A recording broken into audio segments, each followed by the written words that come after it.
हरिः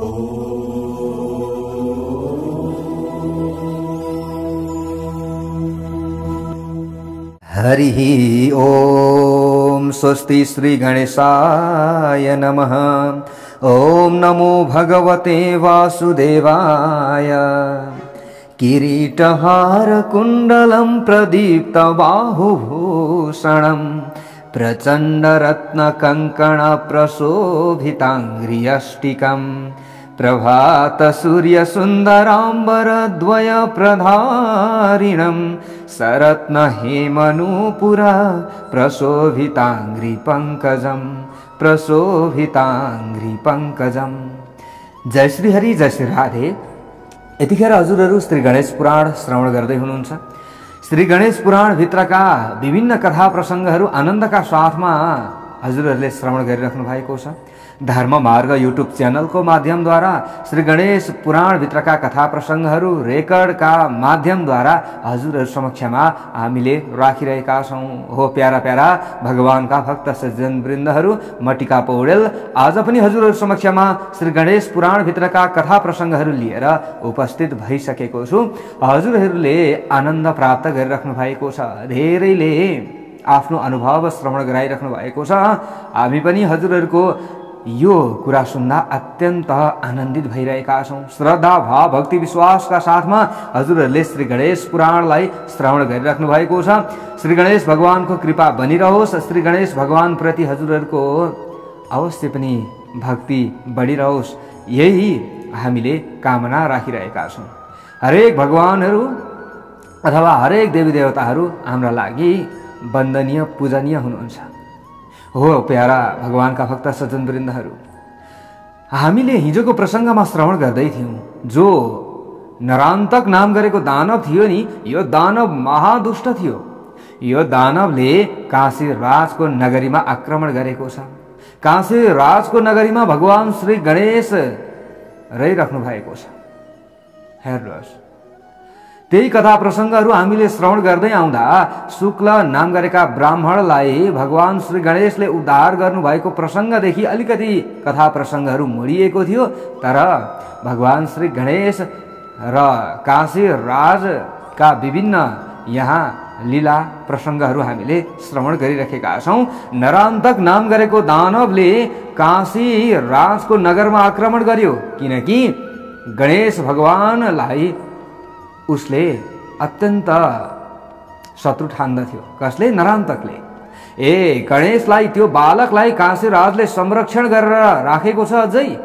त्यसो भएपछि यसको नगरलाई मैले बन्दी बनाउनु पर्दछ, यानी कि यसको नगर मैले आफ्नो बनाउनु पर्दछ, नगरमा भएका व्यक्तिहरूलाई बन्दी बनाउनु पर्दछ, काशीराजलाई बन्दी बनाउनु पर्दछ भन्ने उद्देश्यका साथमा उसले हजारौं सेनाका साथमा काशी राजको नगरमा प्रवेश गरिसकेको छ। काशी राजले पनि यो थाहा पाइसकेपछि घमासान युद्धका लागि उहाँ पनि तयार हुनुभयो। समय बित्दै गयो, युद्ध पनि सुरुवात भयो, घमासान युद्ध भयो। धेरै दिनसम्म युद्धको समय पनि बित्यो। अब के भयो त भन्दा अन्तिममा गएर नरान्तकले काशी राजलाई बन्दी बनायो। हेर्नुहोस् है, काशी राजलाई बन्दी बनायो, काशीका राजालाई। हेर्नुहोस्, हर्षपूर्वक उसले अब आफ्नो राजधानीमा प्रस्थान गर्ने प्रयत्न गरिरहेको छ। ऊ हर्षित भइरहेको छ।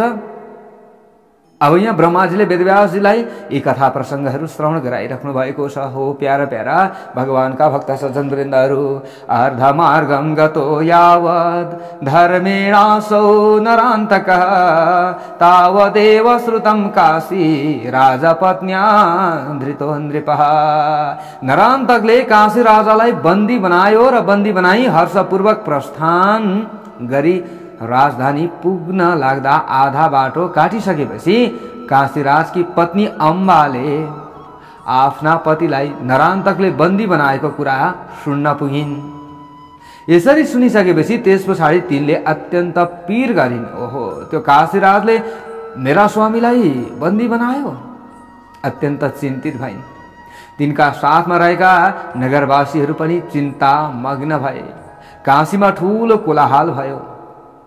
माछाहरू पानीबाट बाहिर आउँदा जसरी तडपिन्छन् त्यसै गरी काशीका नरनारीहरू अब तडपिन थाले। आफ्ना श्रीमानलाई दानवहरूले बन्दी बनाएको चोटले काशीराजकी पत्नी अम्मा भुइँमा लडिन् र केही बेर मूर्छित हुन पुगिन्। यस्तो अवस्था भयो अब काशीराजकी पत्नीलाई। होसमा आएपछि पनि तिनको अनुहारको रङ उडेकै थियो। चमकदार अनुहार थिएन काशीराजकी पत्नीको, रानीको। जसरी हावाले हल्लाउँदा केराको थाम भुइँमा ढलेको हुन्छ, अम्माको हालत त्यस्तै भयो। ती सखीहरूका साथमा बसेर रुँदै भन्न लागिन्। अब अम्माले भनिन् सखीहरूलाई, सिंह खेलो गजानी का हन्ता यो रिपुमर्दन। मेरा श्रीमान काशीराज सिंहसँग खेल्नुहुन्थ्यो, हात्तीका झुन्डलाई परास्त गर्नुहुन्थ्यो र शत्रुको बगाललाई लखेट्नुहुन्थ्यो। त्यस्ता मर्द राजालाई आज स्याल समान तुच्छ दैत्यले कसरी बन्दी बनायो? यो त हुनै नसक्ने कुरा मैले सुनिराखेको छु। हजारौं हात्ती समान बल धारण गर्ने पराक्रमी मेरा पति काशीराजको त्यो बल कहाँ गयो अहिले? कुनै बेलामा करोडौं दैत्यको संहार गर्ने उहाँको सामर्थ्य मैले देखेकी छु। मैले आज उहाँ बन्दी बन्नु भएको कुरा कसरी पत्याउँ अहिले? किन भगवान शंकर मसँग रिसाउनु भएको होला? भगवान शंकरको त म भक्त हुँ, किन रिसाउनु भयो होला? म आफ्ना श्रीमानलाई कहिले देख्न पाऊँ? अब मैले कहिले देख्न पाउनेछु? आफ्ना सखीहरूका साथमा अम्बाले यसरी आफ्ना व्यथाहरू पोखिरहेकी छन्। आज म कुन देवताको शरणमा जाउँ अब, जसले मेरा पतिलाई मुक्त गर्न सक्छन्? कश्यप ऋषिका बालक पुत्रको वरदान पाएर मेरा श्रीमानले जुन युद्ध गर्नुभएको थियो त्यो सारा व्यर्थ हुन गयो। अहिले मेरा श्रीमान मोहमा पर्नुभयो र बालकका कुरा पत्याएर बलवानसँग व्यर्थमा विरोध गर्न पुग्नुभयो। मेरा श्रीमानलाई बन्दी बनाउने महादैत्य नरान्तकलाई कसले जित्न सक्ला? अब आज आफ्ना श्रीमान उहाँका सहयोगीहरू नभएको यो काशी नगरीमा निराश भएकी मैले कसरी कल्प समान काल बिहोर्नु परिरहेको छ, यो मलाई नै अत्यन्त कष्टदायक भइरहेको छ। यो मैले सोच्न सकिरहेको छैन। आज पति नभएकोले म विधवा समान भएकी छु र काशी कि धरती पनि त्यस्तै भएकी छन्। करुणा सागर मेरा पतिलाई मुक्त गराउने र शरण दिने महापुरुष कोही देखिँदैन अहिले। यसरी साह्रै चिन्ता गर्न थालिन्। कसले? काशीराजकी पत्नीले। अम्बाको शोकाकुल वचन सुनेर कश्यप पुत्र बलवान भगवान श्री गणेशले तत्कालै ब्रह्माण्डलाई नै फुटाउन सक्ने घोर गर्जन गर्नुभयो। अब त्यो समयमा अम्बाले यो कुरा भनिरहेको, सखीहरूलाई यो कुरा भनिरहेको भगवान श्री गणेशले सुन्नुभयो। गणेशको वचनलाई सुन्नाले आज मेरा पति बन्दी भएका छन्, यिनले केही पनि गर्न सक्ने रहेनछन्। उता नरान्तकले यो सोचिरहेको छ, यो गणेश केही पनि होइन रहेछ र यो काशीराज पनि केही पनि होइन रहेछ, यो तुच्छ रहेछ यिनीहरूको यो पराक्रम। सबै यिनीहरूका पछि व्यर्थमा लागिरहेका रहेछन्। नरान्तकले पनि यो सोचिरहेको छ। अब भगवान श्री गणेशले के गर्नुभयो? त्यो समयमा एकदम ठुलो गर्जना गर्नुभयो। त्यस गर्जनको ध्वनिले आकाश र दिशाहरू पनि प्रतिध्वनित भए। अब पर्वत, वन र खानीहरूले युक्त भएको सम्पूर्ण पृथ्वीमण्डल काँप्न थाल्यो। त्यो समयमा त्यस गर्जनका कारण चराहरू रुखबाट खस्न थाले। अब र बाटामा हिँडिरहेका बटुवाहरू चक्कर खाएर मर्न थाले। त्यस बेला श्री गणेशले आफ्नी प्रियतमा सिद्धिलाई हेरेर क्रोधले राता आँखा गराउँदै भन्नुभयो, तिमी यस्तो महायुद्धको बेला कहाँ गएकी थियौ? आफ्ना पति श्री गणेशको आशय जानेर सिद्धिले अब तत्कालै अनेक थरी सेना अब पैदा गरिन्। हेर्नुहोस् है, श्री गणेश भगवान का त अब सिद्धि र बुद्धि दुईजना पत्नीहरू छन्। श्री गणेश रिसाउनु भयो आफ्नी पत्नीसँग, ए सिद्धि, तिमी त हर प्रकारको सिद्धिलाई प्रदान गर्नेवाली थियौ। मेरी पत्नी भएर पनि आज तिम्रो यो पराक्रम कहाँ गयो? मेरा भक्त काशीराज उहाँ बन्दी भइरहेका छन्। श्री गणेश भगवानले यसो भन्ने बित्तिकै अब सिद्धिले पनि राता राता आँखा पारिन्। त्यो समयमा अनेकौं सेना पैदा गरिन्। सिद्धिले डरलाग्दो अनुहार भएका असंख्य वीरहरू धमाधम प्रकट हुन थाले। सिद्धिको कृपाले ती मध्ये कसैका दाँत हलाको आकारका थिए, कसैका जिब्रा सर्प जस्ता थिए, कसैका टाउका पर्वतकै आकारका थिए। तिनीहरू मुख बाएर सम्पूर्ण भूगोललाई नै एकै गाँसमा निल्ने गरी क्रोध देखाउँदै आइरहेका थिए। तिनका मुखबाट अग्नि ज्वाला प्रकट भइरहेको थियो। कुनै हजार आँखा भएका महाबली वीरहरू पनि थिए त्यो समूहमा। ती वीरहरूका नाकको पालभित्र पसेका हात्तीहरू त्यही बिलाउँथे। त्यत्रा भयङ्कर शरीर भएका यी वीरहरू थिए। तिनीहरूका श्वासबाट सूर्य र चन्द्रमा पनि कम्पायमान भएका थिए। त्यो समयमा ती वीरहरूको जटाले एकैचोटिमा सम्पूर्ण पृथ्वी बढारे जस्तो देखिन्थ्यो। हेर्नुहोस्, त्यस्ता लामा लामा जटा थिए यी वीरहरूको। तिनका हातहरू 4000 कोस लामा थिए र खुट्टाहरू 8000 कोस लामा देखिन्थे। करोडौंको संख्यामा रहेका सैनिकहरूका नायक क्रूर नामक वीरले भगवान श्री गणेश सामु आएर जिज्ञासा गरे, अब हे प्रभु, म हजुरको कुन आज्ञा पालन गरौं? म अहिले साह्रै भोको छु, मलाई भोक लागिरहेको छ, छिटो बताउनुहोस्। सबभन्दा पहिले हजुरले मलाई तृप्त गराउने भोजनको व्यवस्था गर्नुहोस्, छिटो। ती वीर पुरुषको कुरा सुनेर श्री गणेशले भन्नुभयो, हे सेना नायक, तिमी सेनाहरूको नायक हुनेछौ। अब नरान्तक दैत्यद्वारा रक्षित करोडौंको संख्यामा रहेको दैत्य सेनालाई खाएर तिमीले आफ्नो भोक मेटाउ, जाऊ। गणेश भगवानले आज्ञा दिनुभयो। त्यस पछाडि नरान्तकलाई मार र शीघ्रतापूर्वक त्यसको टाउको लिएर म भएको ठाउँमा आऊ। सेना नायकलाई गणेशजीले यसरी हराउनु भयो। नरान्तकका सम्पूर्ण सैनिकहरूलाई खाँदा पनि तिम्रो भोक मेटिएन भने म तिमीलाई अरू खानेकुरा दिनेछु।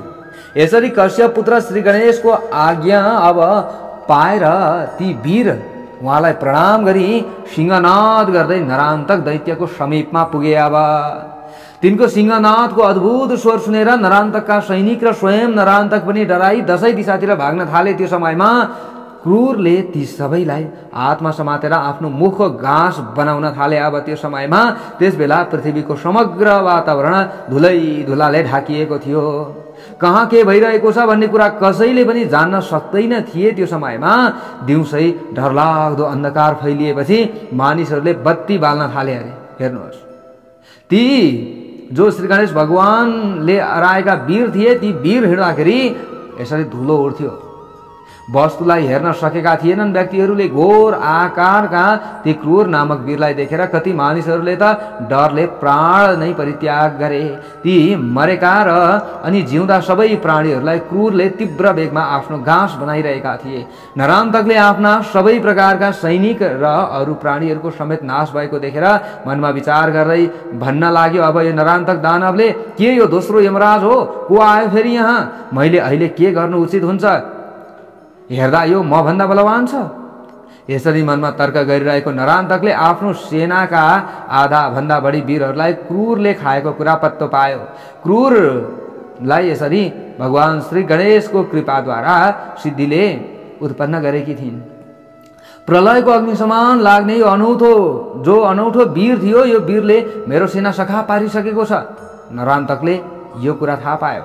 अगस्त्यले समुद्र पान गरे झैं यसले धरतीलाई नै मानव रहित तुल्याउने त होइन। यसरी नरान्तकले मनमा तर्क गरिरहेको थियो। त्यो समयमा त्यसबेला बाँचेका दैत्य सैनिकहरू ठूलो शब्दले त्रासपूर्ण कोलाहल गर्न थाले। अब तीमध्येमा पनि कोहीलाई क्रूर नामक वीरले खाएर कोहीलाई खुट्टाले प्रहार गरेर धुलो पिठो बनाए। कसैलाई तिनले श्वासको प्रहारबाट मारे। कति प्राणीहरू त तिनलाई देख्न साथ डरले आफै मरे। मरेका वीरहरूका लास एउटा माथि अर्को गरी खप्टिएका थिए। त्यो समयमा केही बाँचेका वीरहरू, हे नरान्तक, तपाईँ हाम्रो रक्षा गर्न आउनुहोस् भनिरहेका थिए। उता क्रूरले भने आफ्नो बाहुको प्रहार गरेर बाँकी सेनालाई मार्दै खाँदै गरिरहेका थिए। नरान्तकका असंख्य सैनिकहरूलाई खाँदा पनि तिनको पेटको आगो शान्त भएको थिएन। त्यस्ता विशालकाय भएका यी क्रूर थिए। तिनले घोडसवार सैनिक, हात्तीमा सवार सैनिक, रथमा सवार सैनिक र पैदल सैनिकहरू सबैलाई नै खाइसकेका थिए। ती वीरले युद्धमा रहेका घोडा र हात्तीलाई मारिसकेका थिए। त्यहाँ जीवित प्राणीहरूको कोलाहल चलिरहेको थियो। त्यो सुनेर तिनले आफ्नो धनुषमा बाण सन्धान गरेर दुई घुँडाले पृथ्वीमा टेकी धनुषको ताँदो खिचेर बाण वर्षा गराउन थाले। बाण वर्षाका कारण युद्ध भूमिमा कालो अन्धकार छायो। त्यो समयमा चराहरू भुइँमा खस्न थाले। राजाका अनेक अनुयायी र सेवकहरू पनि शस्त्रास्त्रको प्रहारबाट मर्न थाले। नरान्तकले प्रतिकारको रूपमा वर्षाएका बाणहरूलाई ती वीरले निल्न थाल्यो। अब हेर्नुहोस्, नरान्तकले प्रतिकारका रूपमा बाण वर्षाउन थाल्यो त्यो समयमा, तर ती वीरले सबै निले। क्रूरका रोमकूपहरूबाट असंख्य बाण पैदा हुन थाले। त्यो समयमा ती बाणहरूको प्रहारका कारण दैत्य सैनिकहरूका शरीरबाट रगतको धारा बग्न थाले। त्यो समयमा हेर्नुहोस् यस्तो अवस्था भयो। नरान्तकले त्यो दृश्य देखेर आफ्नो पुरुषार्थबाट अनेकौं थरी अस्त्रहरूको आविष्कार गर्न थाल्यो। ती सबै अस्त्र शस्त्रलाई क्रूरले एकैचोटिमा निलिदियो। हेर्नुहोस् है, निलिदिए ती क्रूर थिए जो श्री गणेश भगवानका आज्ञाद्वारा लडाइँमा गएका तिनले। जसरी अजिगरले अण्डाहरूलाई निल्ने गर्दछ त्यसरी नै तिनले पनि ती शस्त्र अस्त्रलाई निलिएका थिए। त्यस पछाडि अस्त्र कुण्ठित भएको, अस्त्र क्षीण भएको, बाणहरू सकिएको र शक्ति समाप्त भएको दैत्यराज नरान्तक निरुपाय भएर युद्ध भूमिबाट अब भाग्यो। त्यो समयमा नरान्तक भाग्न लाग्दा ती कालपुरुष क्रूर पनि त्यसको पिठ्यौमा सवार भए। अब क्रूरलाई पिठ्यौमा बोकेर त्यो दैत्य नरान्तक आत्तिँदै धरतीमा सबै भागमा अब घुम्न थाल्यो। कहीँ पनि त्यसले शान्ति पाएन। त्यस पछाडि त्यो स्वर्गमा पुग्यो। त्यहाँ पुग्दा पनि त्यसले आफ्नो पिठ्यौमा रहेका क्रूरलाई देख्न पुग्यो। अब त्यस पछाडि त्यो भयभीत भएर त्यहाँबाट धरतीमा फर्क्यो। धरतीमा आउँदा पनि त्यसले आफ्नो पिठ्यौमा क्रूरलाई नै देख्यो। जसरी प्वालभित्र गइरहेको सर्पलाई गरुडले समात्ने काम गर्दछ त्यसै गरी भाग्न लागिरहेको नरान्तकलाई ती क्रूर नामक कालपुरुषले केसमा तुरुन्त समाते।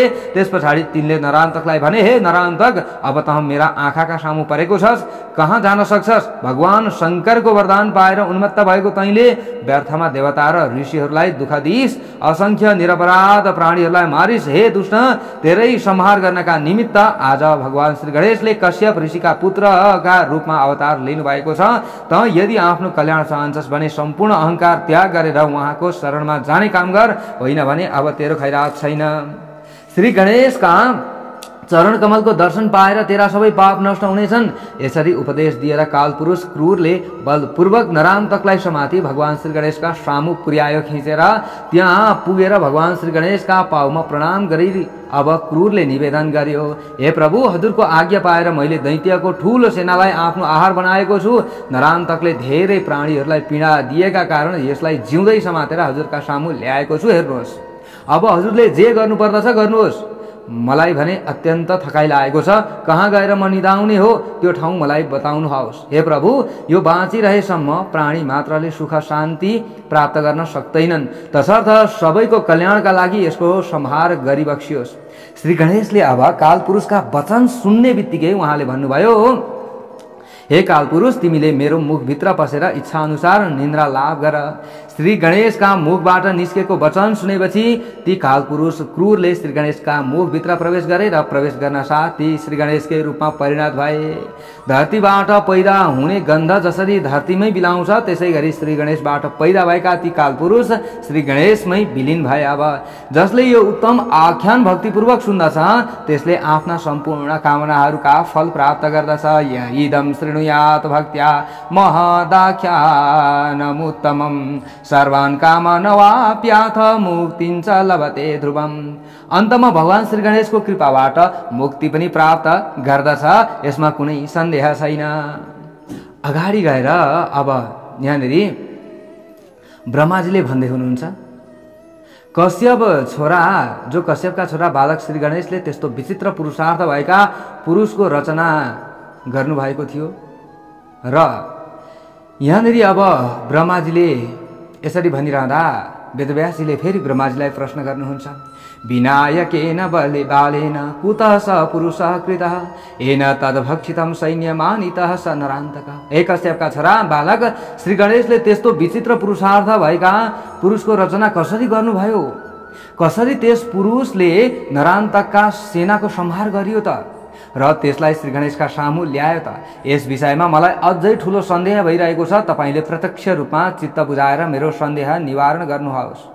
वेदव्यासजीले यसरी प्रश्न गर्नुभयो। अगाडि गएर ब्रह्माजीले फेरि भन्नुहुन्छ, यन्निर्गुणं परं ब्रह्म तदेतत् सगुणं बभौ विनायक स्वरूपेण ब्रह्म विष्णु शिवात्मकं। जुन निर्गुण पर ब्रह्म हुनुहुन्छ उहाँ नै मायाको आश्रय लि मायाको आश्रय उहाँले लिनुहुन्छ। निर्गुण परब्रह्म हुनुहुन्छ जो उहाँले मायाको आश्रय लिएर सगुणका रूपमा सुहाउनुहुन्छ। हे वेदव्यास, आज उहाँ हरण गर्न, दुष्टहरूको विनाश गर्न ब्रह्मा विष्णु एवं शिव तीनवटै देवताका पुञ्जीभूत स्वरूप श्री गणेश बनेर प्रकट हुनुभएको छ। उहाँले स्वधर्मको रक्षाका लागि अनन्त स्वरूप धारण गर्नुहुन्छ। उहाँले नै विश्व ब्रह्माण्डको रचना गर्नुहुन्छ। हे वेदव्यास, पालन पनि गर्नुहुन्छ र आफ्नै तेजले त्यसको सम्भार पनि गर्नुहुन्छ। श्री गणेशले मानिसहरूको नियमित र नियति जुन श्री गणेशले मानिसहरूको जुन नियति हुन्छ, यो नियति र कर्मका कारणहरू केलाएर त्यसका अनुसार कर्मफल प्रदान गर्ने गर्नुहुन्छ। मानिसहरूले जस्तो कर्म गर्छन् त्यस्तै कर्मफल प्रदान गर्नुहुन्छ श्री गणेश भगवानले। अनेक मायाका स्वामी सर्वव्यापक परमेश्वर श्री गणेशका क्रियाकलापको विषयमा कसैले पनि सन्देह गर्नु हुँदैन। श्री गणेशकै इच्छाबाट सम्पूर्ण जगत परिवर्तित हुन्छ। अहिले म तपाईलाई विस्तारपूर्वक उहाँको माया शक्तिका विषयमा उपदेश गर्नेछु। मन्त्री र छोरासहित नरान्तकद्वारा बन्दी बनाइएका काशीराज काशी नगरीमा नपुग्दासम्म गणेशद्वारा निर्मित कालपुरुषले दैत्य सेनाको संहार गरिरहेका थिए। भगवान श्री गणेशले ती पुरुषलाई पछिबाट आफ्नो मुखभित्र विलीन गराउनुभयो। काशीराज, तिनका मन्त्री र पुत्र सबैले भगवान श्री गणेशकै पेटभित्र सम्पूर्ण ब्रह्माण्ड अडिएको देखिरहेका थिए। त्यो समयमा पर्वत वृक्षले सम्पन्न 7 द्वीपले बनेको नदी, सागर, तलाउ र सरोवरले सुहाएको अनेक मानवहरूको आश्रयस्थल पृथ्वी, देवता, गन्धर्व, मुनि, सिद्ध, यक्ष, निशाचर, सर्प, अप्सरा आदिद्वारा शोभायमान स्वर्गमण्डल र 7 प्रकारका पातालहरू समेत भगवान श्री गणेशको पेटभित्र चक्कर काटिरहेका थिए। भगवानका पेटभित्र शरण लिएका काशीराज आदि दर्शकहरूले श्री गणेश भगवानका पेटका प्रत्येक ग्रन्थीभित्र अलग अलग ब्रह्माण्डको दर्शन गरे। त्यो समयमा यसको रहस्यबाट अपरिचित र खिन्न भएका ती सबै अन्तमा देव श्री गणेशको शरणमा गए। तिनीहरूले मनबाट भगवान श्री गणेशको प्रार्थना गर्दै भने, हे प्रभु, हामी भ्रान्तिमा पर्यौं, हाम्रो चित्त खिन्न भइरहेको छ, हामी माथि कृपा गरी बक्सियोस्। त्यसपछि भगवान श्री गणेशले तिनीहरूलाई बालकको रूपमा दर्शन दिनुभयो र दर्शन दिएर मार्गदर्शन गराउनुभयो। अनि भगवान श्री गणेशकै रोमाञ्च मार्गबाट ती सबै बाहिर आए। बाहिर आउँदा काशीराजले मङ्गलमय काशी नगरीको दर्शन गरे र त्यहाँ खेलिरहेका कश्यप नन्दन श्री गणेशको पनि दर्शन पाए। हेर्नुहोस्, यस्तो लीला गर्नुभयो श्री गणेश भगवानले।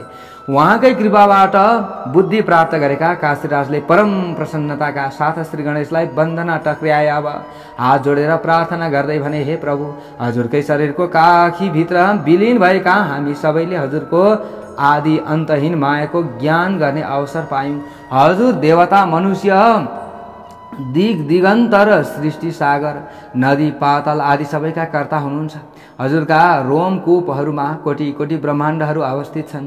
ती सबैको दर्शन गरेर म भ्रान्तिमा परेँ। हजुरको कृपा भएपछि मात्र मायाको महत्त्व बुझेँ। हे विश्वका ज्ञाता, मैले त्यही भित्र अनेक आश्चर्यहरूको दर्शन पाएँ। हे प्रभु, मेरा कुरा हजुरलाई निवेदन गर्दछु।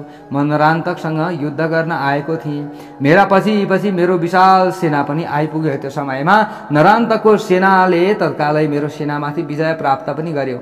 मन्त्री र छोरा समेत मलाई बन्दी पनि बनायो। त्यसले काशीमा आगो पनि लगायो। त्यस पछाडि हजुरको कृपाले मैले कालपुरुषको दर्शन पाएँ। कालपुरुषले नरान्तकको असंख्य सेनालाई तत्काल खाएर समाप्त पारे। नरान्तकलाई समातेर ती कालपुरुष हजुरका सामु आए। त्यसपछि हामी हजुरकै पेटभित्र विलीन भयौँ। त्यहाँ मैले हजुरको दर्शनका साथै हजुरका पेटभित्र असंख्य ब्रह्माण्डहरूको पनि दर्शन पाएँ र विस्तार पूर्वक मैले जम्बू द्वीपका अङ्ग प्रत्यङ्ग देख्ने अवसर पनि पाएँ। हजुरकै पेटको अर्को कोष्ठमा मैले विस्तार पूर्वक पृथ्वीको पनि सम्पूर्ण रूपमा दर्शन पाएँ। हजुरको र हजुरका मायाको आदि र अन्त जान्न नपाएर म हजुरकै शरणमा आएको थिएँ। हे प्रभु, काशीराजले यसरी भनिरहेका थिए त्यो समयमा। त्यसपछि हजुरको आज्ञाले अमात्य र पुत्र सहित म हजुरकै शरीरबाट रोमकूपको द्वार उघारी बाहिर आएँ। अहिले काशीमा आउँदा हजुरलाई कश्यपका बालक पुत्रका रूपमा देख्न पाएँ र आफ्नो राजभवनको पनि दर्शन पाएँ। हे प्रभु, हजुरको कस्तो कौतूहलपूर्ण यो मायाजाल हो, मैले त बुझ्नै सकिनँ। कसासौ पुरुषो देव हेनाभक्षी महाचमु, जसको आदि अन्त मलाई थाहा छैन, ती कालपुरुष को हुन्। हे प्रभु, हजुरको कस्तो यो कौतूहलपूर्ण यो मायाजाल हो, जसले नरान्तकको सम्पूर्ण सेनालाई खाइदिए। हेर्नुहोस्, जसले नरान्तकको सम्पूर्ण सेनालाई खाइदिए, कसले दैत्यलाई समात्यो, हाम्रो रक्षा गर्यो र हामीलाई रोमाञ्चको द्वारबाट बाहिर निस्कने बाटो देखायो। मेरा यी प्रश्नको विषय हुन्, हजुरले निराकरण गरिदिनुहोस्। काशीराजले यसरी प्रश्न गरेका थिए। ब्रह्माजीले अगाडि गएर भन्नुहुन्छ, एवं तेन कृतः प्रश्नो मस्तके तस्य धीमतः। काशीराजका प्रश्न सुनेर बाल विनायकले बुद्धिमान काशीराजको शिरमा कृपापूर्वक आफ्नो वरद हस्त राखिदिनु भयो। श्री गणेशको वरद हस्त शिरमा पर्ना साथ काशीराजलाई दिव्य ज्ञान प्राप्त भयो। तिनले परम भक्तिपूर्वक देवताका पनि देवता श्री गणेशको अब स्तुति गर्न लागे अगाडि। त्वमेव ब्रह्मा विष्णुश्च महेशो भानुरेव च त्वमेव पृथिवी वायुरन्तरिक्षं दिशो द्रुमा। हे विनायक, हजुर नै ब्रह्मा विष्णु शङ्कर र सूर्य पनि होइबक्सनुहुन्छ। हजुर नै पृथ्वी वायु अन्तरिक्ष दिशा र वृक्ष पनि होइबक्सनु भएको छ। हजुर नै सिद्ध गन्धर्व यक्ष राक्षस पर्वत मुनि र मानव पनि हुनुहुन्छ। हे प्रभु, धेरै के मैले अरू भनौँ? आँखाबाट देखिने स्थावर र जङ्गम रूपमा रहेको यो जगत नै हजुर हुनुहुन्छ। हे विनायक, चेतन र अचेतन सम्पूर्ण पदार्थ हजुरकै रूप हुन्। हे कश्यप नन्दन, आज मैले जन्म जन्मान्तरका पुण्यले हजुरको दर्शन पाएको छु। ब्रह्माजी अगाडि गएर वेदव्यासजीलाई भन्नुहुन्छ। काशीराजले यसरी प्रार्थना गरेपछि भगवान श्री गणेशले तिनलाई मोहमा अब फेरि पारिदिनु भयो। हेर्नुहोस्, संसार त चलाउनु पर्यो नि, भगवानले फेरि मोहमा पारिदिनु भयो। त्यस पछाडि तिनले निर्मल स्वरूपले सुहाउनु भएका श्री गणेशको पूजा गरे। काशी नगरमा जति पनि काशी नगरका निवासीहरू थिए, निवासीहरू पनि काशीराजको आगमन भएको कुरा थाहा पाएर उनीहरू दर्शनका लागि सहर्ष अब त्यहाँ आए। ती सबैले काशीराजलाई प्रणाम गरेर अब वस्त्र र आभूषण प्रदान गरे। त्यो समयमा हेर्नुहोस् है, यहाँ कस्तो अद्भुत लीला भइरहेको छ। अब अगाडि के गरे त काशीराजले भन्दा, काशीराजले पनि आफ्नो दर्शनका लागि आएका नर नारीहरूलाई अनेक थरी वस्त्र प्रदान गर्न थाले। अब त्यसपछि सबैलाई बिदा गरी काशीराज आफ्नी आमाको दर्शन गर्न आए। आमाका सामु प्रार्थना गर्दै भने, हे आमा, हजुरको कृपाबाट आज मैले चरण कमलको दर्शन गर्ने अवसर पाएँ। ओहो, हेर्नुहोस्, यहाँ मलाई दैत्यराज नरान्तकले बन्दी बनाइसकेको थियो। मेरो जीवनको कुनै भरोसा थिएन हे माताजी, तर दयालु देवता श्री गणेशले मेरो रक्षा गर्नुभएको छ। आज छोराका यी कुरा सुनेर खुसी भएकी आमाले धेरै कालपछि आफ्ना सामु आएको छोरालाई आलिङ्गन गर्न लाग्नुभयो। त्यो समयमा र दुवै अमात्यहरूले पनि राजमाताको दर्शन र बन्धन गर्दै भने, हे महारानी, हजुरका पुण्य प्रतापले चरण कमलको दर्शन गर्ने मौका पायौँ। हामीलाई श्री गणेशको मायाले मोहित गरायो र त्यसै मायाले छुटायो पनि। सबै मानिसहरू आफ्नो स्थानमा गएपछि काशीराजले आफ्नो रानी अम्बा समक्ष गई अब हर्षले गदगद वचनको उच्चारण गर्दै आफ्नो सम्पूर्ण वृत्तान्त अब सुनाए। राजाले भने, परमं कष्टमापन्नो धृतो दैत्येन तत्क्षणात् मोचितो माययानेन प्रापितो नगरम निजम। हे प्रियतमा, ब्रह्माण्डको सबभन्दा बलियो दैत्यले मलाई बन्दी बनाएको हुँदा म अत्यन्त ठुलो कष्टमा थिएँ, तर श्री गणेशको शक्ति र पराक्रमका कारण दैत्यको बन्धनबाट मुक्त भएको छु आज म, र मुक्त भई म आज काशीमा आउन पाएको छु। हे देवी, तिमीले अगाडि संशयमा परेर भनिरहेकी थियौ कि यो गणेशको कुरा सुनेर मेरा स्वामी बन्दी भए भनेर भनेकी थियौ नि, तिमीले यस्तो सोच्नु यो गलत हो। यसरी काशीराजले आफ्नी पत्नीलाई भन्यो। हेर्नुहोस्, भनेर ब्रह्माजीले भन्दै हुनुहुन्छ। ब्रह्माजीले यसरी काशीराजले पत्नीलाई भने। त्यो समयमा वेदव्यासजीलाई यसरी सुनाउँदै हुनुहुन्छ नि त ब्रह्माजीले। हेर्नुहोस्, अब अझै अगाडि गएर ब्रह्माजीले भन्नुहुन्छ, सुशुभे नगरम तच्चा नानावादित्र निस्वनहि। काशीराज नरान्तकको बन्धनबाट मुक्त भई अब काशीमा आएको खुसियालीमा बजेका बाजाहरूको ध्वनि, ध्वजा पताका र अनेक थरी उत्सवका आयोजनाका कारण काशी शोभायमान भएको थियो। त्यो समयमा आफ्नो पत्नीसँग पनि रमाएका थिए काशीराज। फेरि श्री गणेशको शक्तिका कारण नरान्तकबाट मुक्त भएका मानिसहरूको उपस्थितिबाट पनि काशीराज एक प्रकारको रमणीय देखिएको थियो। त्यो समयमा त्यस बेला वीरहरूको आगमनबाट कुमार कुमारी, पति पत्नी, बाबु आमा, छोरा भाइ सबै प्रसन्न भएका थिए। तिनले आफन्तलाई आलिङ्गन गरे, खुसी मनाए, वस्तु दिने र लिने काम गरे, खाए खुवाए अनि हेर्नुहोस्, र पेय पदार्थको पनि पान गराए। हेर्नुहोस्, शुद्ध जलहरूको उनीहरूले पान गरे। ब्रह्माजीले अगाडि गएर भन्नुहुन्छ ततो नरान्तको दृष्ट्वा विनायक विचेष्टितं मेधया तर्कयामास दुष्टमस्याद्भुतं महत्। नरान्तक दैत्यले श्री गणेशको लीला देखेर बुद्धिद्वारा अनुमान गर्यो अब यी ठूलो पराक्रम भएका अद्भुत पुरुष को होलान्, यिनको अद्भुत कर्म मैले देखेँ। काशीराजलाई बन्दी बनाएपछि तिनलाई छुटाउन श्री गणेशले अत्यन्त शक्तिशाली वीर कालपुरुषको रचना गरे। त्यस कालपुरुषले मेरा करोडौंको संख्यामा रहेका सैनिकहरूलाई खायो।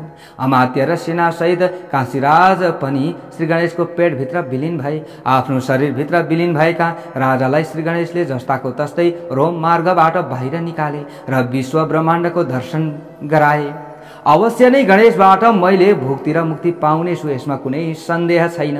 म विरोधीको रूपमा चिनिसकेँ। अब नरान्तकले यो सोच्यो। अब त्यसकारण म श्री गणेशसँग युद्ध गर्दछु। अब सके तिनलाई मार्छु, नसके तिनकै हातबाट मर्छु। यदि मारे भने मेरो यश फैलिनेछ, मरे भने पनि मुक्ति पाउँछु। मलाई दुवै दृष्टिबाट कल्याण नै प्राप्त हुनेछ।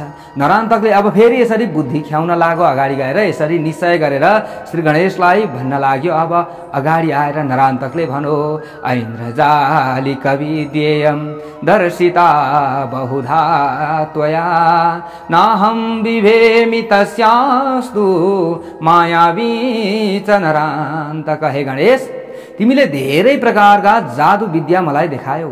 म तिम्रो जादुबाट डराउने प्राणी त होइन। म पनि ठूलो मायावी छु। मैले श्वास लिँदा पर्वतहरूबाट पहिरो जान्छ। मैले आँखी भुँ कपाउँदा ब्रह्माण्ड काँप्न थाल्दछ र मैले एक थप्पड लगाउँदा पृथ्वी पनि दुई टुक्रामा परिणत हुन सक्छिन्। तिमी बालक छौ, मसँग युद्ध गर्छौ?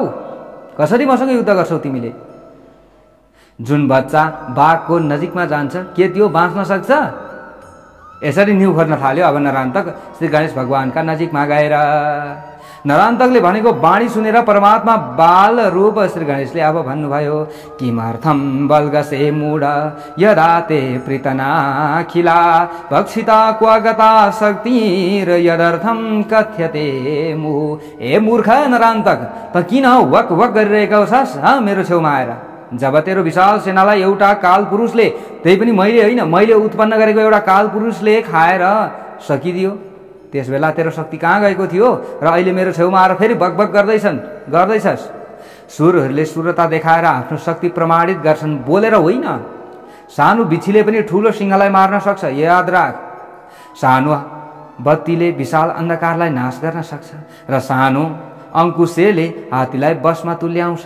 तैँले सानो भनेर हेला गर्नु हुँदैन। मलाई सानो ठानिरहेको छस्? सानै लगामबाट पनि उन्मत्त गजराजलाई नियन्त्रणमा ल्याउन सकिन्छ। जसको नजिकै मृत्यु हुन्छ त्यो पागल भनेर अनावश्यक कुरा बोलिरहेको हुन्छ नि, यो कुरा ख्याल गर्नु।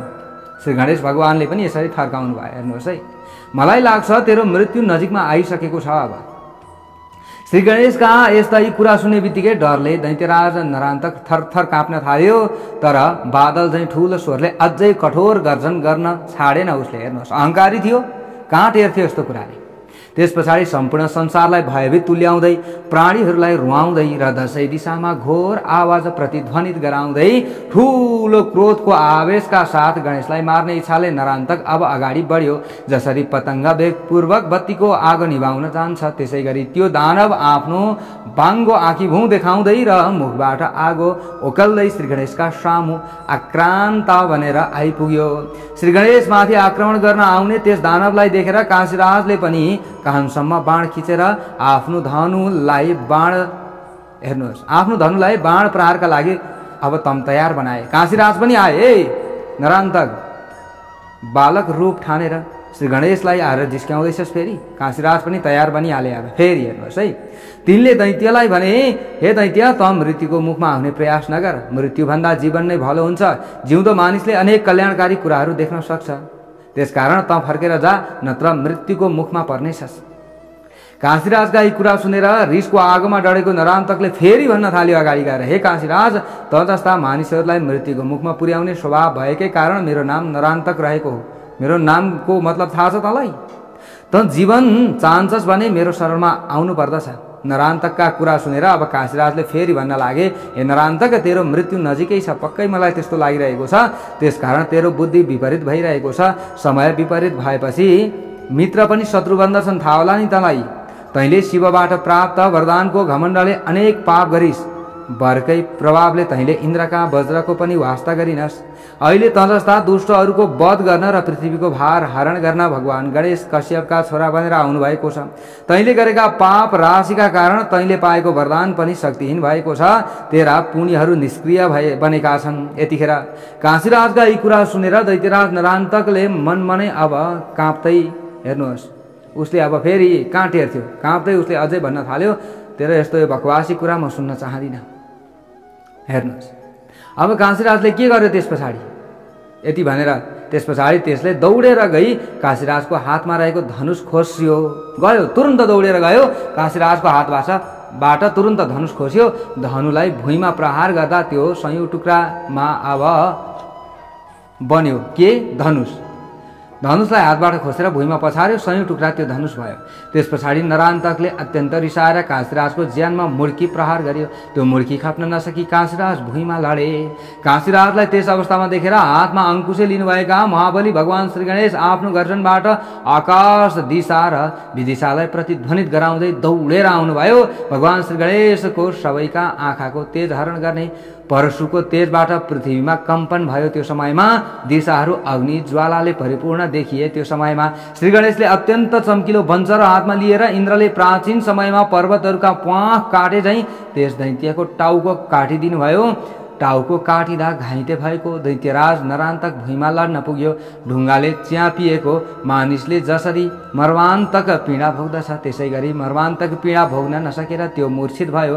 केही बेर पछाडि होसमा आएको नरान्तकले आफ्ना हातबाट दुईवटा ठूला पर्वत उचालेर श्री गणेशमाथि अब प्रहार गर्यो। परशुधारी श्री गणेशले परशुको प्रहारबाट ती दुवै पर्वतलाई 100 टुक्रामा परिणत गराइदिनु भयो।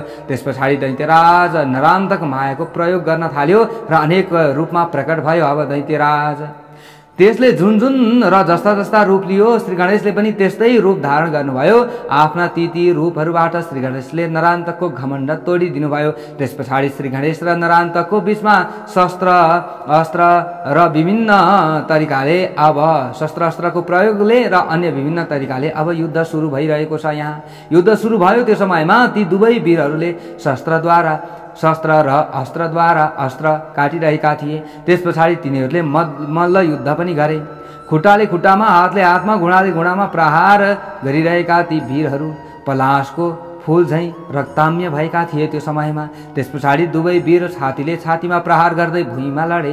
फेरि उठेर तिनीहरूले कुहिनाले कुहिनामा प्रहार गर्न थाले। त्यस पछाडि नरान्तक दैत्यले भगवान शङ्करको ध्यान गरेर अनेक प्रकारका रुखहरूको सृष्टि गर्यो। त्यो समयमा ती दुवै वीर एकले अर्कामाथि रुखको प्रहार गर्दै अब युद्ध गर्न लागिरहेका छन्। हेर्नुहोस्, यसरी घमासान युद्ध भइरहेको छ, घमासान युद्ध भइरहेको छ। हेर्नुहोस् है, नरान्तक दैत्यले श्री गणेशलाई मार्ने इच्छाले प्रहार गरेका पर्वत र रुखहरूलाई श्री गणेशले आफूमाथि नलाग्दै बीचमा नै काटिदिनुहुन्थ्यो। त्यस्तो भइरहेको थियो। अब त्यस पछाडि नरान्तक दैत्यले आफ्नो मायाबाट मुसलधारे वर्षा गरायो। त्यसलाई पनि श्री गणेशले निवारण गरिदिनु भयो। हेर्नुहोस्, अब श्री गणेशसँग यस्तो भयानक युद्ध भइरहेको छ। त्यसै गरी अनेक पटक वृष्टि गर्ने उसले प्रयास गर्यो, तर श्री गणेशको मायाका अगाडि उसको माया टिकेन। त्यसबेला भगवान श्री गणेशलाई नरान्तकले मारेको शङ्काले अब काशीराज उद्विग्न भए। यसरी एकचोटि चाहिँ के गरेछ भने श्री गणेशलाई उसले मर्ने गरी प्रहार गरेछ। श्री गणेश पनि मरे जस्तै गरेर भुइँमा ढल्नु भएछ। काशीराज आत्तिएछन् त्यो समयमा। अब अनुभव गर्दै अब यस्तो कष्टमा परे श्री गणेश भगवान पर्नुभयो भन्ने काशीराजलाई अत्यन्त चिन्ता भयो र काशीराजले चिन्ता गरे, यो दैत्य असंख्य बल सम्पन्न छ, यसलाई जित्ने उपाय केही देखिँदैन। देवताहरू यस नरान्तक दैत्यको कारागारमा रहेर दुःखका दिनहरू काटिरहेका छन्। ती शत्रुको नाश गरी कहिले आफ्नो धाममा फर्किन पाउनेछन्। नाम त यसको नरान्तक हो, तर यो देवताहरूका निमित्त पनि यमराज बनिरहेको छ। यसरी श्री गणेशले बारम्बार अब मनमा कुराहरू खेलाइराख्नु भएको थियो। त्यो समयमा हेर्नुहोस्, मूर्छाबाट जागिसकेपछि यस्ता कुराहरू श्री गणेशका मनमा खेलिरहेका थिए। यसरी श्री गणेशले बारम्बार मनमा कुराहरू खेलाइराख्नु भएको बेला अचानक असंख्य बाण खसेर श्री गणेशका ठोक्राहरू भरिन थाले त्यो समयमा। त्यस पछाडि आफ्नो तेजबाट चारै दिशा र विदिशालाई सौन्दर्यमय तुल्याउने स्वर्णमय पिनाक नामक धनु पनि श्री गणेशका सामु खसेको देखियो। चमत्कारजनक कान्तिले सुन्दर पिनाक धनु देखेर श्री गणेश प्रसन्न हुनुभयो। त्यस पछाडि उहाँले मनमा सोच्नुभयो, अब मैले अवश्य नै नरान्तकलाई जित्नेछु, देवताहरूको चाहना पनि परिपूर्ण हुनेछ। श्री गणेशले आफ्ना दुवै घुँडा जमिनमा टेकाएर आफ्ना दुवै काँधमा ठोक्रो धारण गरी पिनाक धनु उचालेर त्यसलाई युद्धका लागि अब सजाउनु भयो र उहाँले एक एक गरी ठोक्राबाट बाण झिकेर धनुमा सन्धान गर्दा गम्भीर धनुष टंकार गर्नुभयो। धनुको टंकारले स्वर्गीय, मर्त्य र पाताल यी तीनै लोक अब काँप्न थाले। श्री गणेशले दायाँ र बायाँ हातबाट कानसम्म ताँदो खिचेर दैत्यलाई लक्षित गरी बाणकै तीखो टुप्पाबाट अग्निका कण वर्षाउँदै सर्वप्रथम दुईवटा बाण प्रहार गर्नुभयो। ती दुई बाणको टंकार गर्दै आकाशलाई चम्काउँदै र जीवहरूका प्राण हरण गर्दै उल्काकै रूपमा नरान्तकका वृक्ष समान दुई हातहरू अब टुक्रिन पुगे। नरान्तकको दुईवटा हात काटिए। यो घटना इन्द्रकै वज्र प्रहारबाट पर्वतका चुचुरा खसे झैं देखियो। नरान्तक दैत्यकै घरको ढोकामा त्यसको एउटा विशाल हात खस्यो भने अर्को हात प्राणीहरूलाई धुलो पिठो बनाउँदै त्यसकै पिताका घरकै ढोकामा पुगेर खस्यो। त्यस बेला नरान्तकका अरू दुई हात देखिए। अब हात त काटियो तर फेरि अर्को हात पलाइहाल्यो। हेर्नुहोस्, भगवान श्री गणेशले तिनलाई राम्ररी हेर्नुभयो। त्यस पछाडि त्यो दैत्य यमराजकै मुख बाहेर श्री गणेशमाथि जाइ लाग्यो। अब त्यसले हात र खुट्टाद्वारा अनेक रुख उचालेर श्री गणेशमाथि फेरि वर्षाउन थाल्यो। त्यसबेला युद्धभूमिमा घोर अन्धकार छायो। त्यहाँ के भइरहेको छ भन्ने कुरा जान्ने स्थिति रहेन। त्यस पछाडि श्री गणेशले दैत्यराज नरान्तकको पराक्रम देखेर त्यसलाई सम्बोधन गर्दै अब भन्न लाग्नुभयो, ए दैत्यराज, तिमी जस्तो पराक्रमी बलवान पुरुष मैले आजसम्म देखेको थिइनँ। अब तिमीले म बालकको पनि पुरुषार्थ र युद्ध कौशल हेर। म त बालक छु, तिमी त वयस्क छौ। यसरी आफ्नो विषयमा बताएर श्री गणेशले ठोक्रोबाट बाण तान्नुभयो। कानसम्म धनुको ताँदो तानेर नरान्तकमाथि बाणको प्रहार गर्नुभयो। अब हेर्नुहोस्, हेतुक्त्वा पुनरेवासौ बाणम तुणादकर्षयत्। आकाशलाई जाज्वल्यमान तुल्याउँदै वृक्षहरूलाई भुइँमा खसाउँदै र नरान्तकलाई एकदमै आन्दोलित अथवा कम्पित तुल्याउँदै फूल झैं हलुका लाग्ने त्यस बाणले लक्ष्य भेदन गर्ने क्रममा नरान्तकका दुवै खुट्टा छिनालिदियो। अब खुट्टा काटिएको त्यो दैत्य अचानक भुइँमा लड्यो। दैत्यको आधा शरीर चुडिएको देखेर गणेशले अब गर्जना गर्नुभयो। त्यसका दुवै खुट्टा आकाश मार्गमा चक्कर काट्दै र देवान्तकको विशाल दरबारमा रहेका अनेक दानवहरूलाई घाइते बनाउँदै खसेका थिए। खुट्टा काटिनाले आधा शरीर मात्र बाँकी रहेको त्यो दैत्यराज नरान्तक आफ्नो मुख भयानक बनाएर बलपूर्वक स्वर्गीय, मर्त्य र पाताललाई निल्न खोज्दै श्री गणेशमाथि जाइ लाग्यो।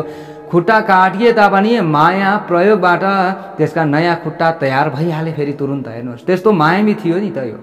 त्यस पछाडि श्री गणेशका सामु आएर त्यसले भन्यो, हे गणेश, तिमीले जसरी मेरो शरीर टुक्रियाएर आधा बनाएका छौ त्यसरी नै मैले पनि तिम्रा अङ्ग प्रत्यङ्ग अब काटिदिनेछु। अब तिमीले मेरो पुरुषार्थ हेर। नरान्तकका यस्ता वचन सुनेर श्री गणेशले गर्जन गर्न थाल्नुभयो। अब गर्जन गर्नुभयो। हेर्नुहोस्, त्यस पछाडि उहाँले दैत्यराजमाथि भयानक बाण वर्षा गर्न थाल्नुभयो। महाबली नरान्तकले पनि श्री गणेशले वर्षाएका असंख्य बाणलाई काटिदियो। अब हेर्नुहोस्, त्यस पछाडि श्री गणेशले एउटा विशाल बाणलाई अभिमन्त्रित गर्नुभयो। उहाँले धनुषको ताँदोलाई कानसम्म खिचेर टुप्पाबाट आगो वर्षाउने फेदमा सुवर्ण जडिएको र भयानक गर्जन गर्ने त्यस बाणलाई नरान्तकको मस्तक ताकेर प्रहार गर्नुभयो। त्यो बाण वायु वेगले पर्वतहरूलाई टुक्रा टुक्रा बनाउँदै चराचुरुङ्गीहरूलाई मार्दै र वृक्ष राशिहरूलाई भुइँमा लडाउँदै लक्ष्यमा पुग्यो। बाणको स्वर सुनेर नरान्तक दैत्यका सेनाहरू चारैतिर भाग्न थाले। त्यस बाणले पर्वतका टाकुराहरूमा इन्द्रको वज्र खसे झैं नरान्तकको घाँटीमा भेदन गर्यो। अब हेर्नुहोस्, घाँटीमा लाग्यो, घाँटीको भेदन गर्यो। त्यसको टाउको छुटिएर चित्कार गर्दै चरा झैं आकाशमा उड्न थाल्यो। टुक्रिएको त्यो डरलाग्दो टाउको नरान्तकका बाबुको घरमा गई खस्यो। अब श्री गणेशले टाउको टुक्रियाए तापनि नरान्तक दैत्यको मायाबाट फेरि अर्को टाउको तयार भयो। हेर्नुहोस्, कस्तो बलशाली र मायावी थियो यो। त्यसको टाउको केही नभए जस्तो देखियो। त्यस पछाडि त्यसले चर्को स्वरमा सिंहनाद गर्यो। कसले? नरान्तकले। सिंहनाद सुनेर देवता, पशु, पक्षी र मानवहरू सबै डराए। अब त्यसले डरलाग्दो शैलीमा फेरि श्री गणेशमाथि बाणको वर्षा गर्यो। बाणको वर्षाद्वारा त्यसले श्री गणेशबाट प्रहार गरिएका सम्पूर्ण बाणहरूलाई बीचमै काटेर निष्फल तुल्यायो। यसरी श्री गणेश र नरान्तक दैत्यको बीचमा अहोरात्र युद्ध चलिरहेको थियो। युद्धका कारण श्री गणेश थाक्नुभयो। त्यो बलवान दैत्य पनि चिन्तित भयो। त्यो दैत्य क्रोधको ज्वालामा बलिरहेको थियो। त्यस पछाडि श्री गणेशले आफ्नो हातमा अग्नि ज्वालाले ज्योतिर्मय बनेको वञ्चरो लिनुभयो। जुन बेला श्री गणेश वञ्चरो उचालेर प्रहार गर्दै हुनुहुन्थ्यो त्यस बेला पृथ्वीमा कम्पन भयो। अब विमानमा सवार भई युद्ध दर्शन गर्न आएका देवता पनि डरले काँप्न थाले र पातालमा रहेका शेषनाग पनि भयभीत भए। श्री गणेशले नरान्तकमाथि बाण प्रहार गरी फेरि पनि त्यसको शिर काटिदिनु भयो। अब शिर काटिना साथ कुण्डल र मुकुट सहितको अर्को शिर फेरि तुरन्त तयार हुन पुग्यो। रिसाएका श्री गणेशले मुकुट सहितको त्यस शिरलाई पनि टुक्र्याइदिनु भयो। नरान्तकको फेरि नयाँ शिर तयार भएको देखियो। त्यसलाई पनि श्री गणेशले काटिदिनु भयो। यसै रीतिबाट अब यहाँ हेर्नुहोस्, यसै रीतिबाट हजारौं शिर तयार भए। अब त्यो समयमा कसको? नरान्तकको। तिनलाई अन्तर्यामी श्री गणेशले टुक्र्याउनु भयो। फेरि त्यस पछाडि श्री गणेशले दैत्यलाई मार्ने उपायको विषयमा चिन्तन गर्न थाल्नुभयो। यसरी चिन्तन गरेपछि श्री गणेशले आफ्नो मायाको प्रयोग गरेर नरान्तकलाई मोहित बनाउनु भयो।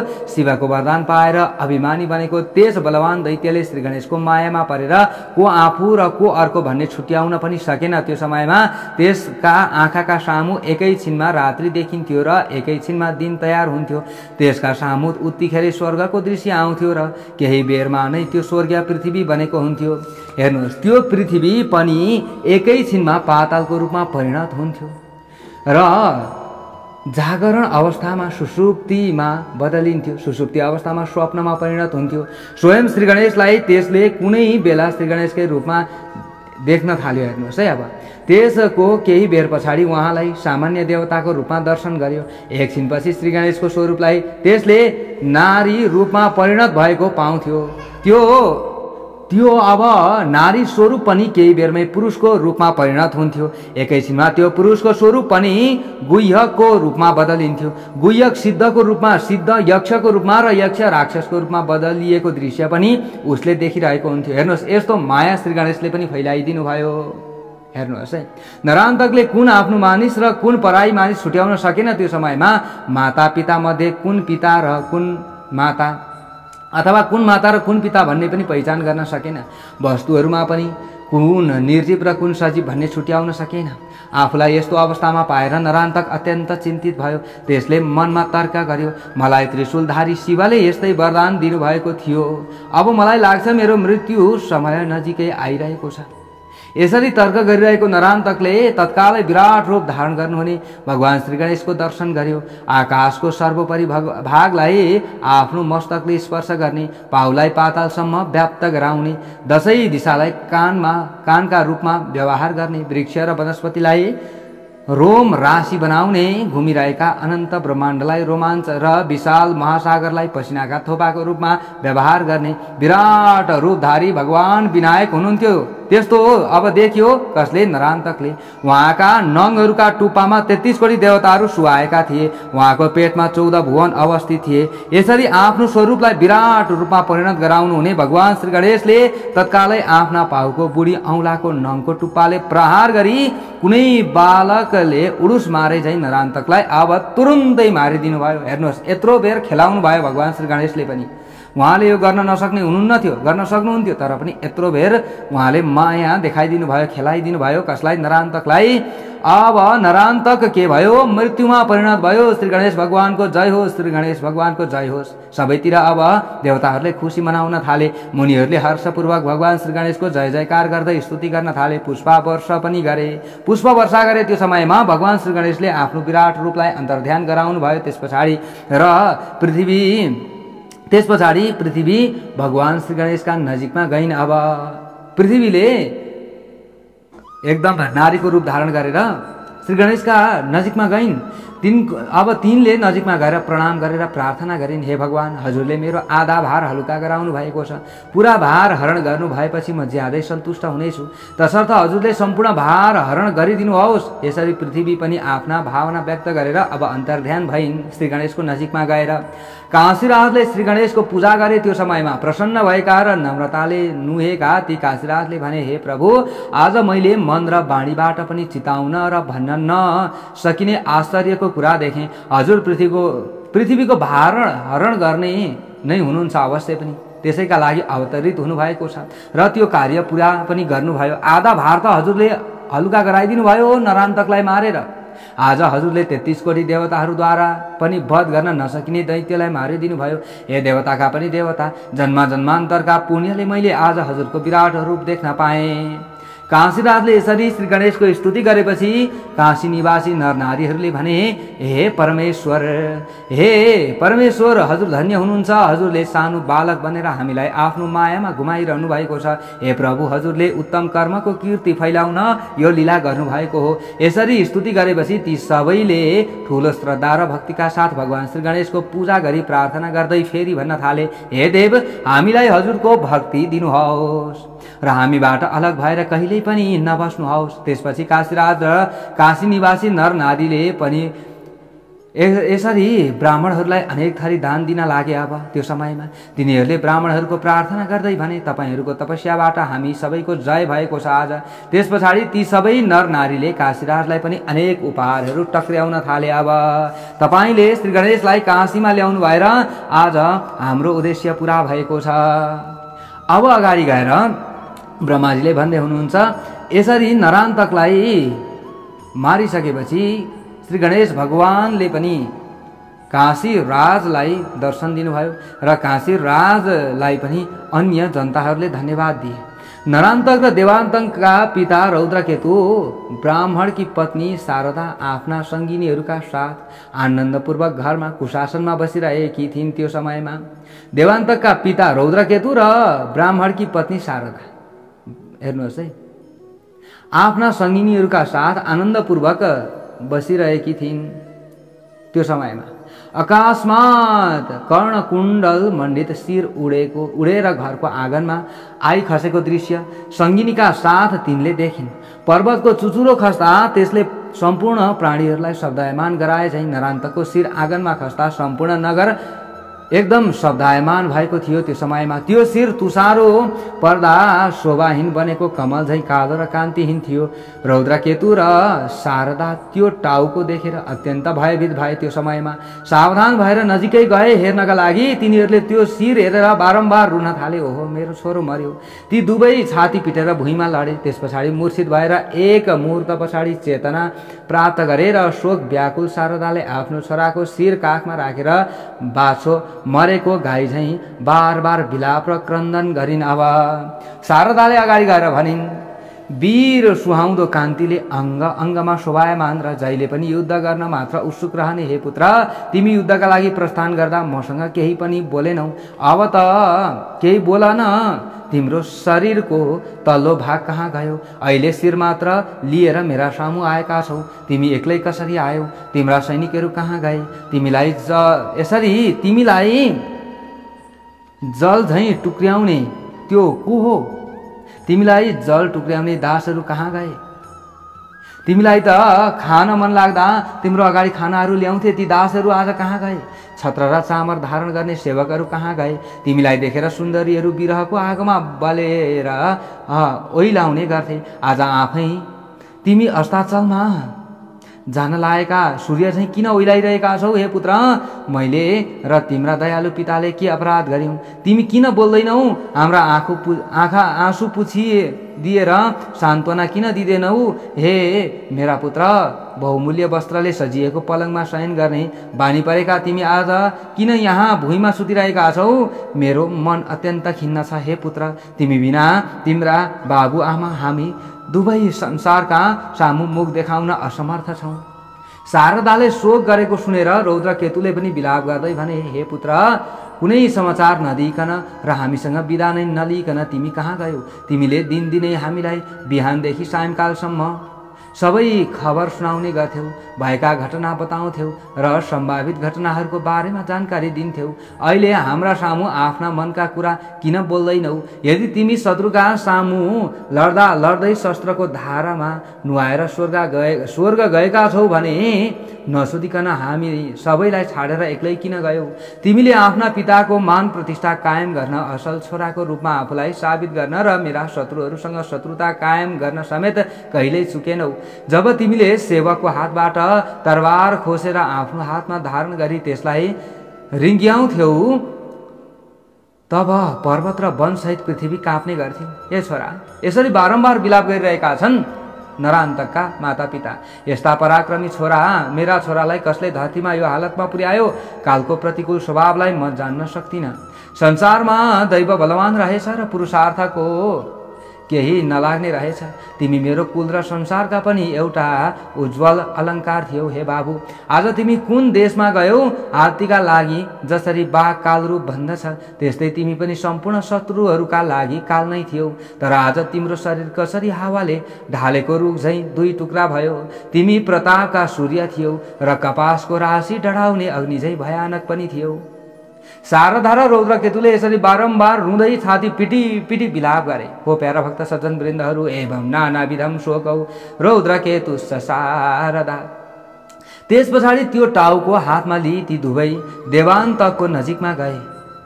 हेर्नुहोस् है, देवान्तकको नजिक जुन शिर थियो त्यो शिरलाई चाहिँ देवान्तकको धड जहाँ थियो त्यो धड भएको ठाउँमा लिएर गए। देवान्तकले पनि ती दुवै मातापितालाई त्यसरी छोराको टाउको लिएर आएको देखेर, हेर्नुहोस् है, देवान्तक त जिउँदै थियो नि त, देवान्तकको त शिर पनि थियो, टाउको पनि थियो। नरान्तकलाई मात्रै भगवान श्री गणेशले मार्नु भएको थियो। अब नरान्तकको टाउको बोकेर देवान्तकको शरीर भएको ठाउँमा अब मातापिता गए। देवान्तकले पनि ती दुवै मातापितालाई त्यसरी छोराको टाउको लिएर आएको देखेर सिंहासनबाट उठी दुवैलाई अङ्कमाल गर्यो। आफ्ना भाइको त्यो अवस्था देखेर धेरै बेरसम्म रोइराख्यो। अब हेर्नुहोस्, नरान्तक अब हेर्नुहोस् है, मरेको शोकमा देवान्तक अत्यन्त चिन्तित भयो। भाइ मर्यो। आफ्ना भाइको त्यो अवस्था देखेर धेरै बेरसम्म रोइराख्यो। अब त्यसका परिवारका अङ्ग बनेका यमराज झैँ डरलाग्दा दैत्यहरू पनि नरान्तकको टाउकोलाई त्यो हालतमा देखेर शोकको स्वरमा रुन लागे। देवान्तकले आफ्नी आमाको काखबाट भाइको टाउको खोसेर आफ्नो छातीमा टाँस्यो र भाइको प्रेमले दुखित भई न्याउली चरी झैँ विलाप गर्न थाल्यो। अब त्यो समयमा हेर्नुहोस्, अब देवान्तकले भन्यो, हे भाइ, बालक कालदेखि सँगै खायौँ, सँगै पियौँ, सँगै खेल्यौँ, सँगै सुत्यौँ, सँगै जाग्यौँ पनि, हामी सँगै कर्म पनि गर्थ्यौँ, सँगै तपस्या पनि गऱ्यौँ, सँगै मन्त्रणा पनि गऱ्यौँ र सँगै वार्तालाप पनि गऱ्यौँ। तर आज जाने बेलामा तिमी मलाई एक्लै छाडेर कहाँ गयौ? तिम्रो वीर स्वरूपको दर्शन गर्दा मानिस र देवताहरू पनि डराएर ज्यान जोगाउन दसैँ दिशामा भाग्ने गर्दथे।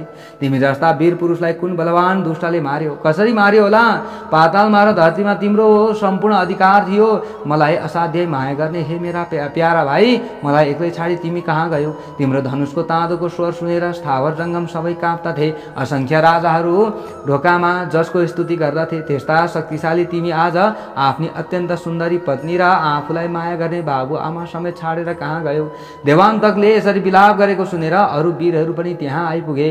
तिनले भाइको शोकले विह्वल भएका देवान्तकलाई अनेक युक्ति र दृष्टान्त दिएर हात समाती शोक गर्न अब निषेध गरे। शोक नगर्नु, शोक गरेर केही पनि हुँदैन, यसरी सम्झाए। वीरहरूले भने, हे राजन, युद्धको मैदानमा वीरगति प्राप्त गर्ने युद्धका लागि वीरहरूले शोक गर्दैनन्, बरु जसले हत्या गर्यो त्यससँग बदला लिन डटेर पो लाग्छन् त, यसरी शोक गर्छन्।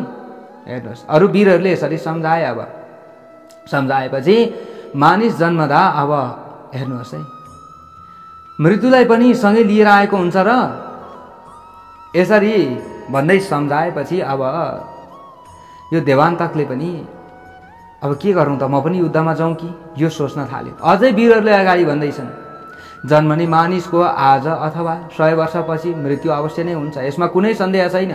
आफ्नो पनि मृत्यु हुन्छ र अरूको पनि मृत्यु हुन्छ, त्यसकारण मृत्युको विषयमा के विलाप गर्नु? वीरहरूका यी कुरा सुनेर देवान्तकले सावधान भई आफ्ना बाबुआमालाई भन्यो, हे पिता, हे माता, तपाईँ दुवैले शोक नगर्नुहोस्। जसले नरान्तकको हत्या गर्यो त्यस शत्रुलाई मार्न म जानेछु। बरु तपाईँहरूलाई थाहा छ भने भन्नुहोस्, मेरो भाइको हत्या गर्ने त्यो शत्रु कहाँ बस्छ? त्यसलाई मारेर मैले सुख पाउनेछु, अथवा त्यससँग गरिने लडाइँमा म आफै मरे भने पनि भाइसँग गएर बस्न पाउनेछु। हे माता पिता, मैले आँखी भौँ नचाउँदा स्वर्गीय मर्त्य र पाताल यी तीनै लोक थर काँप्ने गर्दछन्। म रिसाउँदा संसारमा कसले कसको रक्षा गर्न सक्छ र? कसैले सक्दैन। म रिसाएँ भने हेर्नुहोस्, यसरी यो देवान्तकले अब भन्न लाग्यो। ब्रह्माजीले अगाडि गएर वेदव्यासजीलाई भन्दै हुनुहुन्छ, श्रुत्वा देवान्तक वच आश्वस्तो ताबुभौ तदा शोकसागर मग्नौता बुद्धितौ तेन वाक्यतः। देवान्तकका यी कुरा सुनेर रौद्रकेतु र शारदा आश्वस्त भए। अब केही आश्वस्त भए चाहिँ भए। शोकको सागरमा डुबेका ती दुवै बाबु आमाको देवान्तकले आफ्ना वीर वाक्यहरूद्वारा उद्धार गर्यो। त्यस पछाडि ती दुवैले आफ्नो छोराले सोधेका विषयमा विस्तारपूर्वक भने, हे पुत्र, काशीमा राज्य गर्ने काशीराज नामक परम धार्मिक राजा छन्। तिनका घरमा विवाह महोत्सवको आयोजना भइरहेको थियो। महोत्सवको आयोजना गरिएको थियो। त्यस बेला तिनले सबै आफ्ना बन्धु बान्धवलाई निम्ता दिएर कश्यपका छोरा गणेशलाई पनि बोलाए। ती कश्यपका छोरा बालक भए तापनि बलवान भएकाले तिनले विनायक भन्ने यसरी नाम पाएका छन्। विनायक यसरी भनेका छन् अरूले, हे छोरा, ती विनायकले नै मेरा छोरा, ती विनायकले नै भन्नेले नै मेरा छोराको हत्या गरेको, धूम्राक्षको पनि हत्या गरेका हुन् तिनै विनायकले। तिनका हत्याको प्रतिशोध लिन हामीले धेरै वीरहरूलाई काशीमा पठायौं। सयौं राक्षसहरू विनायकसँग युद्ध गर्न दौडिँदै काशी गएका थिए।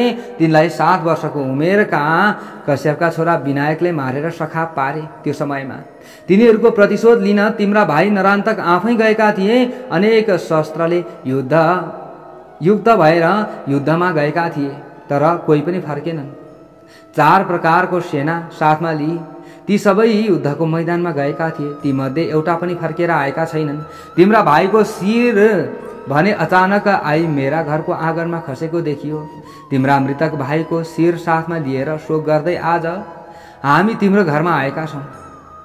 हेर्नुहोस्, अब यसरी ब्रह्माजीले भनिराख्नु भएको छ वेदव्यासजीलाई। अब आफ्ना बाबु आमाका यी कुरा सुनेर रिसले आँखा राता गराउँदै अब देवान्तक काँप्न थाल्यो। आफ्ना बाबु आमाका यी कुरा सुन्ने बित्तिकै एकदम रिसले काँप्न थाल्यो। केही बेरपछि वेगपूर्वक उड्यो र तिनै लोकलाई एकैचोटि निल्न लागेसरी चारैतिर हेर्न थाल्यो। अब त्यस पछाडि गर्व र मोहका साथ पितालाई सम्बोधन गर्दै भन्यो, हे पिताश्री, मैले संसारलाई स्वाहा पार्ने, काललाई पनि मार्नेछु। अरूको त के कुरा, तपाईँ किन चिन्ता गर्नुहुन्छ? पृथ्वीलाई डल्लो पारेर आफ्नो क्रोधपूर्ण दृष्टिमा ब्रह्माण्डलाई खरानी तुल्याउनेछु। ममा यति शक्ति छ, तपाईँ किन चिन्ता गर्नुहुन्छ? यसरी आफ्ना भाव व्यक्त गरेर सिंहनादद्वारा पृथ्वी कपाउँदै देवलोकमा कार्यरत दैत्य वीरहरू समेतलाई बोलाएर जम्मा गर्यो। अब हेर्नुहोस् है, अब यसरी जम्मा गर्यो यो दानवले र आफ्ना माता पिताको पाउमा प्रणाम गरेर भन्यो, मैले अहिले छिटै कश्यप पुत्र गणेशलाई यहाँ ल्याउनेछु। त्यसको टाउको टुप्याएर मेरा भाइ नरान्तकको टाउकाका साथै दागबत्ती दिने काम पनि म आफै गर्नेछु।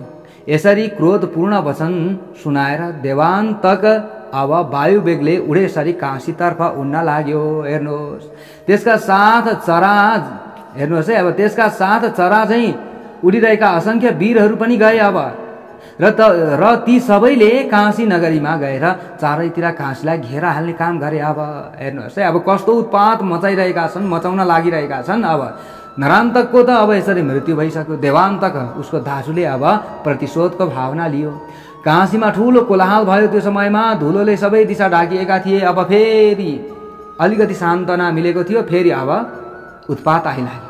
सूर्यको प्रकाश थिएन त्यो समयमा। नगरवासीहरू अत्यन्त व्याकुल भएर कराउन थाले, यताउता भाग्न थाले। नरान्तक मरेका 2-3 दिन मात्र बितेका छन्, तर आज फेरि जनसंहारकारी महाप्रलयको दिन आइसक्यो। नरनारीहरूले यसरी भन्न थाले। नरान्तक भन्दा पनि प्रचण्ड कुन दैत्य आयो फेरि, जसको अनुहार हेर्न पनि सकिँदैन। यस पुरुषले काललाई पनि निल्न सक्छ र तिनै लोकलाई आफ्नो गाँस बनाउन सक्छ। त्यस्तो हामीलाई लागिरहेको छ। काशी नगरीका वरिपरि घेरा हालिरहेका दैत्यहरूबाट नै चारैतिर पर्खाल तयार भएको छ। अब यस वीरले आफ्ना सामु आएका सबै वीरहरूको हत्या गरेको छ र हिँड्ने बाटो पनि छैन। यसरी नगरवासीहरूले आत्तिएर आफ्ना कुरा अब काशीराजका अगाडि गएर भन्न थाले। दूतहरूले पनि भन्न थाले। दूतहरू पनि त्यहाँ आइपुगे समाचार लिएर काशीराजका सामु, र तिनले सबै कुरा अब भनिसकेपछि अब त्यस पछाडि वृत्तान्त यसरी सुनिसकेपछि अब काशीराज फेरि छक्क परे। त्यस पछाडि त्यो वृत्तान्त बताउन ती दूतहरू राजदरबारतर्फ लागिरहेका ती दूतहरूले अब यो सबै कुराहरू काशीराजलाई बताए। त्यो समयमा सबै कुरा बताए। काशीराज पनि छक्क परिरहेका छन्। अब हेर्नुहोस् यहाँनिर अब दूतहरूले अब सबै कुरा भन्दैछन्, यता नरनारीहरूले पनि काशीराजलाई सबै कुरा गएर बताउँदैछन्। अब यहाँबाट अगाडि के हुन्छ त हेर्नुहोस्। नरान्तकको त वध भइसकेको छ। अब देवान्तक यो नरान्तकको दाजुको वध हुन्छ कि हुँदैन, के हुन्छ त्यो अगाडिको प्रसङ्गमा हामीले श्रवण गर्नेछौँ। हो प्यारा प्यारा भक्त सज्जनवृन्दहरू, आजको भागबाट म टिका पौडेललाई बिदा दिनुहोस्। भोलि फेरि भेट्ने बाचाका साथ म बिदा हुन चाहन्छु। जय श्री राधे।